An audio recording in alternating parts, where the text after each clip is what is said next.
What's up, y'all? Welcome to the Dungeon Master Experience. In this video, we're diving into the fantastic Dungeon Master Experience articles by Chris Perkins. He's one of the lead designers of Dungeons & Dragons. We'll explore his invaluable insights and advice to enhance your skills as a Dungeon Master and create unforgettable D&D experiences for your players.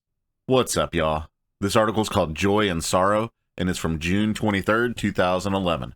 Now, based on the title of it, it's probably about some sort of emotional roller coaster, I would guess, going from joy to sorrow, back to joy. Perhaps the highest peaks of accomplishment and happiness in life are actually meaningless without the low valleys that we all go through.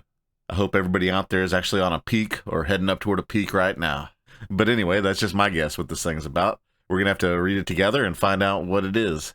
So from the looks of it, we got a lot of lore in front of us, so if you like lore, you're in luck. If your eyes glaze over from lore from a game 10 years ago, well, prepare to get your glaze on, I guess. Let's do this. Wednesday night. Chris Young's tiefling character, Demos, came close to realizing his dream of becoming a sea king, a powerful sea merchant, when tragedy struck. He had assembled a fleet of loyal ships and spent a staggering amount of party gold to trick out his flagship, the Morrow, named after his surrogate father, Captain Denarian Morrow. However, as happens in my campaign, the winds of fate blew ill one game session and the Morrow was blown to smithereens. The details aren't relevant. What's important is that I could hear Demos's dreams of world domination shatter like a dropped mirror, and Chris was not a happy camper. The explosion that obliterated the Morrow also killed Demos and all but one of the other player characters, but their deaths were but a temporary inconvenience. Once he was raised from the dead, Demos, aka Sea King Impstinger, was far more concerned about his precious ship lying in pieces at the bottom of the Dragon Sea than all of the actual party quests combined. What followed was a largely improvised game session during which Demos, his companions in tow, approached various NPCs in the hopes of finding some way to undo the ship's destruction. Demos eventually corralled the other heroes into helping him obtain a time travel talisman, but that endeavor ended badly. The details aren't relevant, but suffice to say the talisman slipped through their proverbial fingers. What's more important is that Demos was thwarted, desperate, and broken. So this is the second article to feature a time travel talisman. That seems to be a reoccurring part of Chris Perkins's campaign, which is actually a kind of interesting thing if you think about it. I know some Dungeon Masters will retcon things that don't work out right. Imagine if you had an in-universe retcon capability in the form of time travel talismans. Anyway, I think that's pretty cool. Continuing on. Okay, not quite broken. Chris had one card left in his hand. As one should expect from a wrathful tiefling, Demos turned to the 9 hells for aid. Without consulting his adventuring companions, he used a ritual to summon an aspect of Dispatter and entered into a binding contract with the Archdevil, whereby Dispatter would help Demos raise his ship in exchange for Demos taking an infernal consort and protecting her with his life.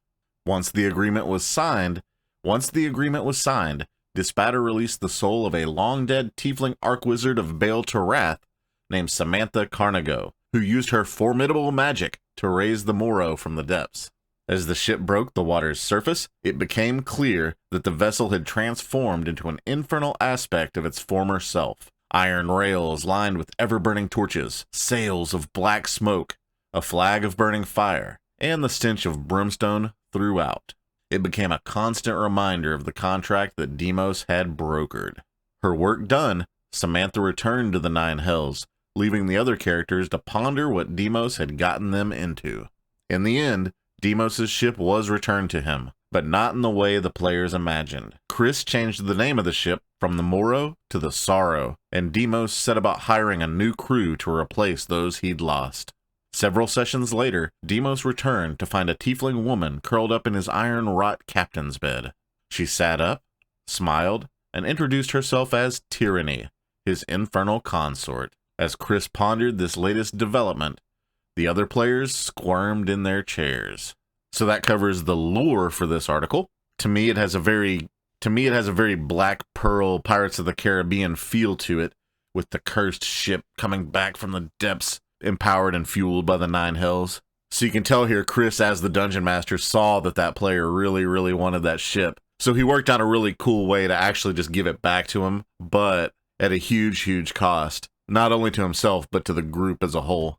Because now the other party members actually have to deal with the fact that they do have some sort of a connection to the Nine Hells now, and it's almost guaranteed that it's going to rear its ugly head at some point. But I do think it's really awesome that the player decided to rename the ship. That was a nice touch.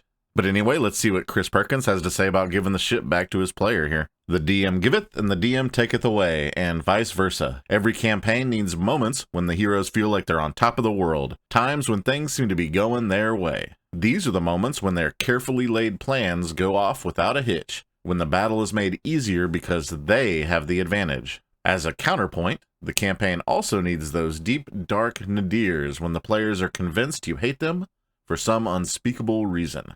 These are the moments when nothing seems to go right, when every step forward pulls them 2 steps back, and where they feel the loss of something important to them. I like it when my players feel mighty and powerful, and I like it when they feel helpless and at their wits' end. Without these high points and low points, the campaign would lose its drama. No one wants to see a movie where the good guy always wins, or always loses. We want to see our heroes win the race, but only after knocking down some hurdles. Or lose the race, but only after saving that cat in the tree. Very true.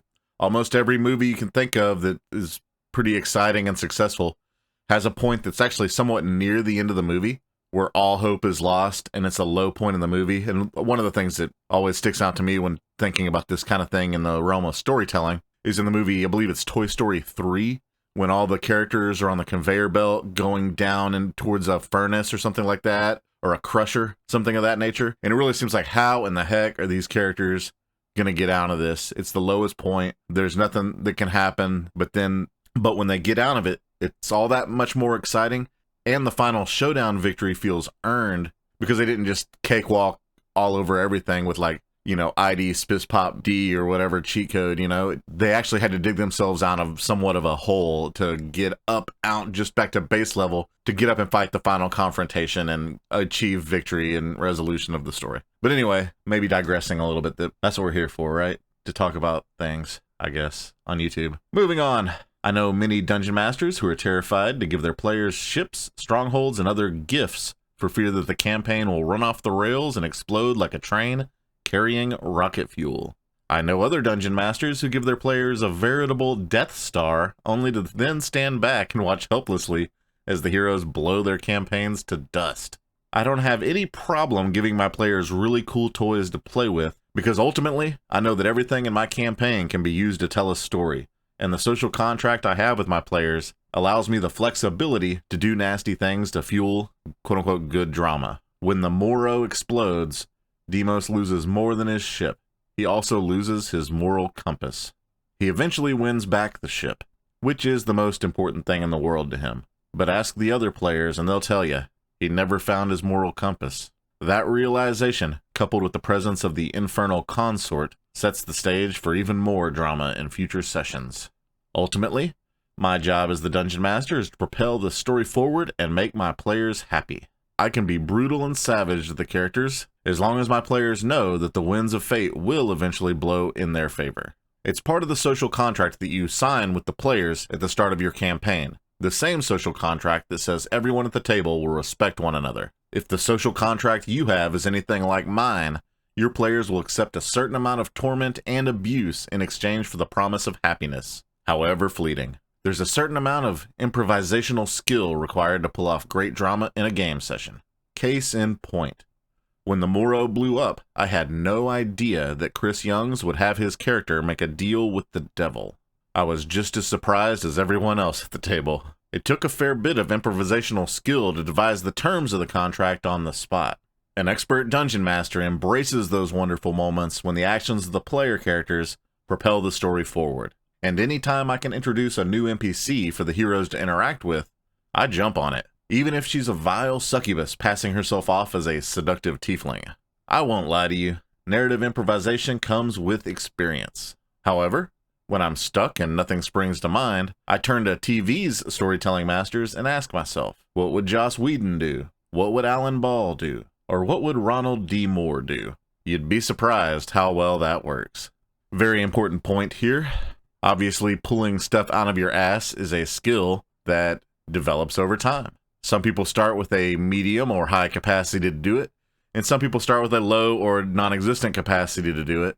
But to get really, really good at it, you have to just do it a lot of times. And eventually you'll actually have go-to things that you can pull out that perhaps you know you haven't done with this group before, so you kind of have it on standby, if you will. But other times you're just flying blind. Like, for example, he had to come up with a actual contract with an Archdevil to bring a ship back that was exploded. What are the terms of such an agreement? What's, in the campaign world, what's the standard type of deal to undo a ship exploding? And he came up with, you have to have this succubus hang out with you, and who knows what else. If you want to make it really cool, do it like, it has to be for 100 years in one day or something like that. But yeah, if you've never actually dungeon mastered a game before, be prepared for the deer in the headlights sensation and try to conceal it as much as possible, because it's going to happen often. You just have to be ready to roll with it and kind of have an idea of how your world works. You don't have to know every single thing, what's in every building, what every character's name. You don't even need any of that, because your players are not even going to go to those buildings or talk to those people. The people they're going to talk to and the places they're going to go don't even exist yet until they try to do it, and then you have to make it up right there on the spot. Trust me, that's how it works. We're going to move on to Chris's lessons learned, but I did want to comment on this picture up here of the tiefling that's all on fire. It's really awesome looking. But anyway, it's like an infernal tiefling situation going on here. Very cool. Let's see what Chris Perkins has for his lessons learned of the tiefling who made the deal with the devil to bring his ship back. Here we go. Lessons learned. Good storytellers understand what makes good drama, joy and sorrow. And I know we're all thinking of the Bob Ross episode where he talks about this, but I'm not crying. You are. You can't have drama without laughter and tears, just like you can't have a great hot dog without mustard and meat. Okay, that's a terrible analogy, but all you mustard haters and tofu lovers out there can keep your arguments to yourself. Before you blow up the hero's stronghold and start layering on the drama, stop and consider the social contract of your campaign. The unspoken agreement you have with your players whereby you promise to be entertaining and fair, and they promise to respect your campaign and each other's right to enjoy the experience. Some players have enough drama in their normal lives. All they want is to kill monsters and take their stuff. That's okay if it's part of the agreed-upon social contract. Campaigns without social contracts are doomed, and if your game group feels dysfunctional, chances are your contract is not being respected or acknowledged by everyone around the table. In the end, a campaign can't rise to its dramatic heights or descend to its dramatic depths without a sturdy social contract between the Dungeon Master and the players. Some players, particularly those who can't recognize specific dramatic tropes, don't like it when their characters are punished for their decisions and actions. They get upset when their characters are thrown in jail for murdering innocent bystanders, and they start throwing dice around when you take away their magic items. Maybe they don't appreciate the intricately layered drama unfolding before their eyes and aren't patient enough to wait for the good stuff to happen. In that case, it never hurts to tell the players that all is not lost, and assure them that their characters' actions are the rudders and sails that determine the course of the campaign. On the other hand, if your social contract permits you to drag your players through heaven and hell with impunity, go for it. Just don't leave them in either place for too long. Time for a quick gut check. Are you happy with the social contract you have with your players? When was the last time the players in your campaign felt powerless and defeated? When was the last time they felt like they were in control? Until the next encounter. All right, cool. In this lessons learned section, he talks a lot about the social contract of his game and your game and stuff like that.